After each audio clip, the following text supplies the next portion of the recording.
Corinthiens 6, verset 16. Ne savez-vous pas que celui qui s'attache... Vous voyez, il faut faire attention. Le besoin sexuel. Faire attention. Faire attention. Vous voyez, le désir sexuel, ce l'homme est légitime. Mais attention, justement, de l'exercer hors des voies de Dieu. Frères et sœurs, beaucoup d'entre vous me regardez et vous dites, oh, je ne suis pas concerné. Mais toutes les nuits, vous êtes en train seul de vous masturber. Mais la masturbation est un péché. Certaines personnes disent non, mais je vous dis oui. Parce que la masturbation engage ton âme. Tu ne te masturbes pas en pensant au ciel ou à Jésus. Tu penses à Jésus, tu ne peux pas avoir de plaisir avec la masturbation. Non, non, quand tu te masturbes, tu ne penses pas à Jésus. Tu penses à quelqu'un que tu as repéré quelque part.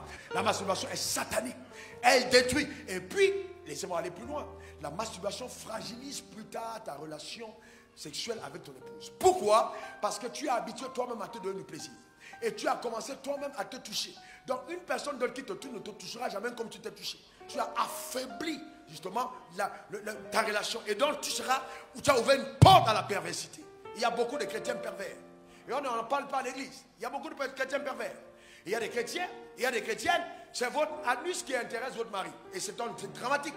Écoutez-moi très bien. Il faut que je vous dise que c'est satanique.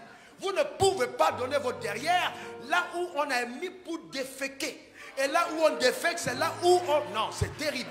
C'est terrible. Si donc tu le fais, tu es en train de récupérer toutes les odeurs de saleté pour faire sentir ta destinée. Ah non, que ce ne soit pas ta portion. Que ce ne soit pas ton partage. Au nom suprême de Jésus. Ah ouais, on peut se dire oui des expériences. Il y a des expériences qu'il ne faut pas faire. Si on va te mettre un grand feu, tu vas faire l'expérience pour aller dedans. Et tu vas danser dans le feu. Il faut aller dans le feu. D'accord? Et donc, pourquoi est-ce que c'est une pratique qui s'est répandue? Je vais seulement vous dire la vérité. C'est parce que, mystiquement, il a été détecté que celui que tu prends par derrière, tu le contrôles.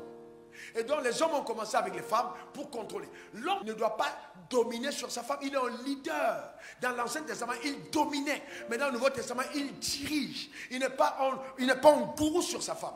Donc la femme a le droit de s'exprimer, de parler, de donner son avis, de donner son opinion. Sinon, vous êtes un gourou dans votre famille. Il faut en être délivré, sérieusement.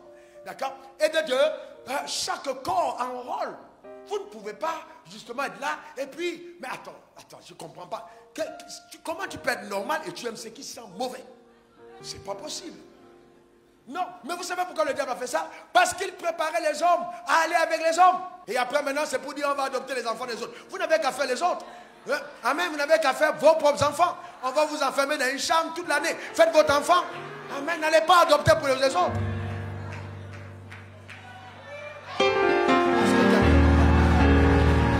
C'est important. Donc il faut faire attention. Il faut sortir de ces pratiques perverses. Mes sœurs, sortez de ces pratiques. Sortez. Et le danger, c'est qu'on trouve des sœurs à l'église nées de nouveau. Et à cause d'un bien des banques, se retrouvent en train justement de se livrer à des païens. Ne comprenant pas que par cette alliance-là, ces femmes sont en train de s'assujettir. Si quelqu'un qui fait des pratiques mystiques va en rapport sexuel avec vous, il est incapable de puiser. Il peut puiser votre étoile. Il peut voler votre étoile. Vous voyez une femme, elle était rayonnante et après elle est fanée. Vous demandez, oui, parce que je ne sens pas, non, ce n'est pas une question de notion. Toi, tu sais où tu sors. Vous voyez, on a phagocyté ton étoile. On a pris ta destinée parce que tu allais jusqu'à donner ton derrière. Pour une chambre de 5 mètres carrés. Quand même, est-ce que ton Dieu est vivant ou pas? Ne savez-vous pas que celui qui s'attache à la prostituée a un seul corps avec elle? Car, est-il dit, les deux deviendront une seule chair. Une seule chair. Combien de personnes ont ruiné ainsi leur destinée? Combien? À la repentance, vous devez parler à Dieu en disant, ô Père, délivre-moi de toutes les connexions sataniques qui ont été engagées par les rapports sexuels. Délivre-moi de toutes ces choses. Transforme-moi totalement tous les liens qui me rattachent au passé, qu'ils soient brisés, au nom suprême de Jésus. Et ça doit être conscient.